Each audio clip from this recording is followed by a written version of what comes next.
My name is Hisashi Otsuka, and from Tokyo, Japan. And I create my artwork for age 15, and I decided to work in textile design and a kimono, and very famous designer and Tateo Joe. I did it in the old traditional style apprentice in 9 years. And how did you, after you apprentice, how did you come to actually painting art on the silk? Well, it's the hard part. It's like my mother, and she passed away 2 years ago. I never see she wearing a kimono. Mm-hmm. So 9 years I did it textile design, and I thought this maybe in the finish, in the kimono, because more older people wear Western clothes. Right. And then I started changing and hand painting the t-shirts, neckties, such. And I started changing my artwork. You talk a little bit about the actual technique. What does that involve, your actual painting? How do you actually paint it? Well, see, I use a special fabric, and then I use this unique applique. And we're learning almost 9 years the Tateo Joe, and every day straight line and a little square and the little dots, and I use this, and the first cutting in the square and the cellophane, then roll and the glue, then put in the inside in the enamel lacquer.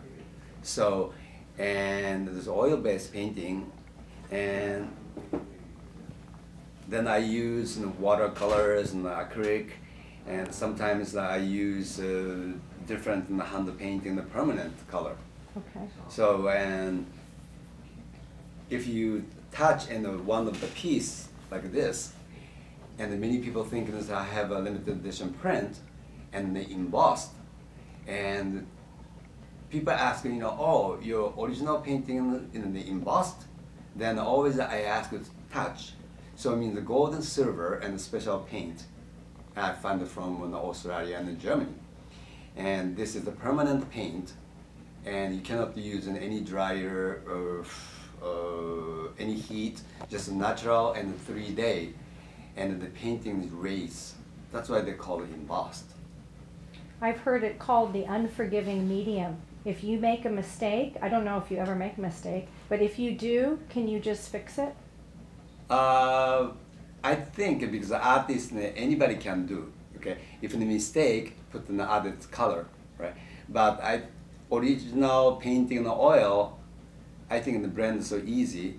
But this kind of different technique is more difficult. But I did it the training in so many years, different an artist, because I never go to an art school, and I don't like mistake.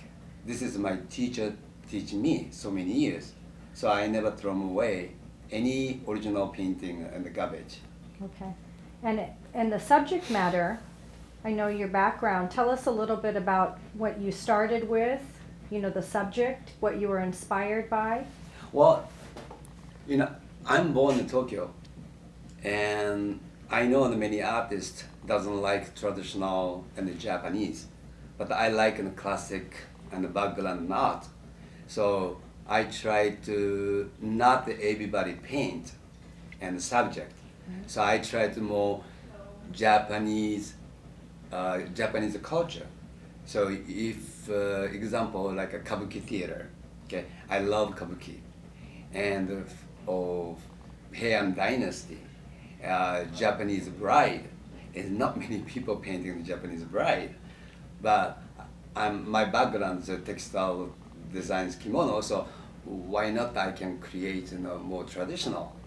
So then starting with the history of 47 Ronin, then my styles every 5 years to change.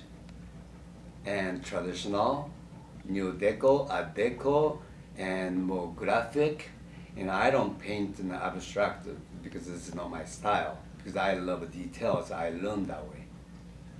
In the 80s, you were one of the top artists in the country. Tell us a little bit about how you felt to have that success coming from Japan, your humble background, and then being chosen as the artist for the New York Art Expo poster for 2-3 years in a row. How did that feel? Well, the people said, oh, you're a genius, oh, you're famous, you're this, that, but I don't feel that way. I'm still first learning at the age of 15, and the textile design apprentice. I never change. Feel like I'm really lucky somebody pushed me, did it that way.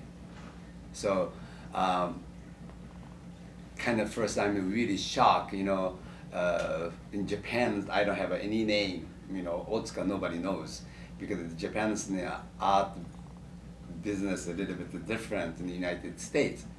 If people do very success, you have to go to some members club, then did it to the exhibition, then win some award. Otherwise, you cannot success. So United States, if somebody push and little bit different talent, then come to more success. So 1980, that time, nobody see this kind of style. I'm just a lucky person. So show us this piece here and tell us a little bit about your inspiration. This looks a little bit more traditional. Well, because the background is Japanese. Then now it's starting with 1985 after Shogun, and many people recognize now about the Japanese and Japanese artwork and the Japanese history and the Japanese merchandise, and the people buy the kimono, look in the kimono, and it's hanging in the house. But how many people has a big home? So, and so much in the space in one wall on just one kimono. So I create a miniature artwork in the kimono, but looks like a really kimono. Mm-hmm. Then I put in the inside different in the fabric and the 4 season all different flower. Tell us a little bit about the flowers in this one, and does it represent different seasons in here? Yes, this is a cherry blossom, chrysanthemum, plum blossom, and the peony, and the wisteria, and the daisy, and many people always ask this, what's this? This is a typical Japanese design, textile design kimono called camellia. So most, little bit, not abstract, but this is a traditional way people draw. And the background is very interesting. Yeah, this is a new technique. I find that if I paint it flat, then background is almost like a flat. So I use a white brush and then tap it. So it means paint come to almost like a dust. Mm-hmm. So, and almost like iridescent. Then always I use bottom part is a dark and silver, and the light silver, and the pearl and the white. So it depends, light hit, then color changing too.